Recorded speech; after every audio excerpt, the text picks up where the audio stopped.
C'est pour moi un réel plaisir de vous souhaiter la bienvenue en Mauritanie et de vous exprimer mes sincères remerciements pour avoir accepté de participer au présent sommet pour échanger et débattre de la problématique de l'éducation au Sahel.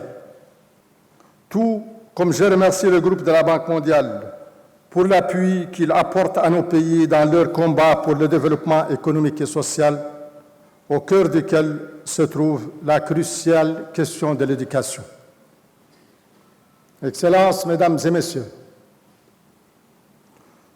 nos pays du Sahel font face à d'innombrables défis économiques, sociaux, politiques et sécuritaires qu'ils doivent impérativement relever.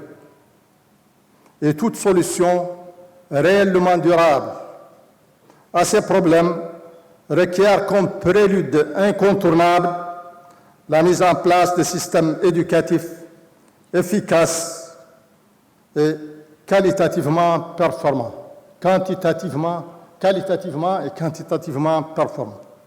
En effet, aujourd'hui, seule l'école peut créer un lien civique suffisamment fort pour asseoir une cohésion sociale et nationale stable et solide.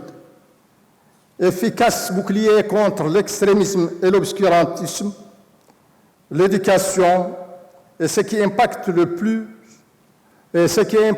plus positivement la lutte contre la pauvreté et les inégalités, qui renforce le tissu social en éduquant à la citoyenneté et qui impulse le développement socio-économique durable, concourant ainsi à la stabilité et la sécurité des États. Nos pays du Sahel ont entrepris ces dernières années d'importants efforts en vue d'assurer l'accès de tous à l'éducation, d'asseoir l'équité en termes de genre et de garantir l'irréversibilité de l'alphabétisation. Cependant, l'impact de ces efforts fut fortement réduit par l'insuffisance des résultats au niveau de la rétention, de la complétude des cycles et de l'efficacité interne et externe de nos systèmes éducatifs pris globalement. Excellences, Mesdames et Messieurs, conscient de cette situation, le gouvernement mauritanien, avec l'appui de ses partenaires, travaille depuis 2 ans sur une réforme en profondeur de son système éducatif. Travail qui vient de franchir une étape décisive avec la mise en place du Conseil national de l'éducation et l'approbation d'un livre blanc sur l'éducation dénommé « L'école que nous voulons ».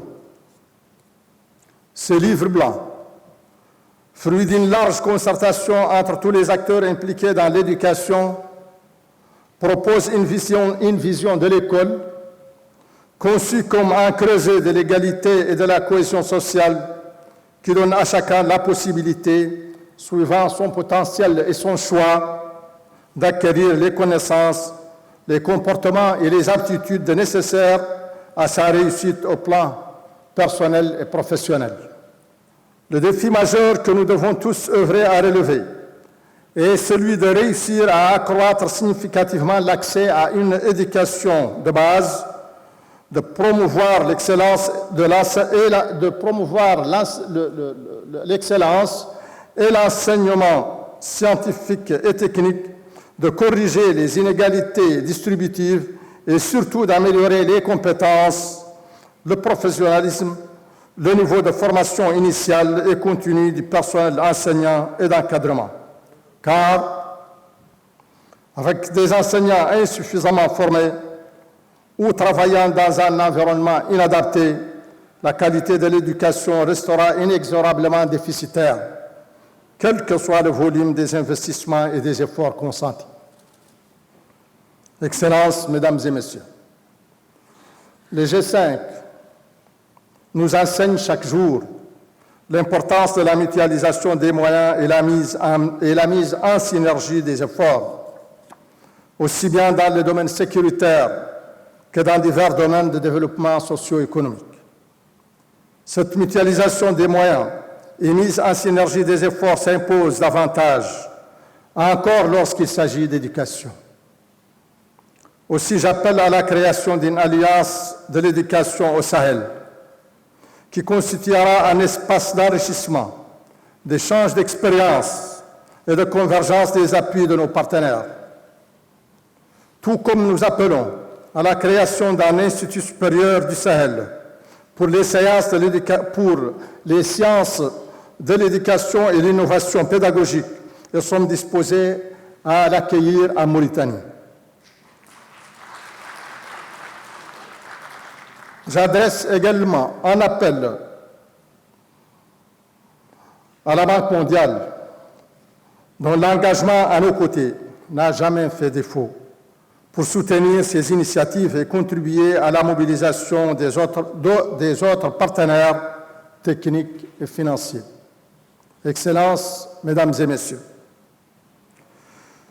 je suis convaincu que les résultats du présent sommet, grâce au niveau des échanges et à la qualité de vos contributions et recommandations, impacteront positivement notre combat collectif en vue de relever ensemble le défi d'une éducation efficace et performante, gage d'un développement économique et social durable. Je vous remercie.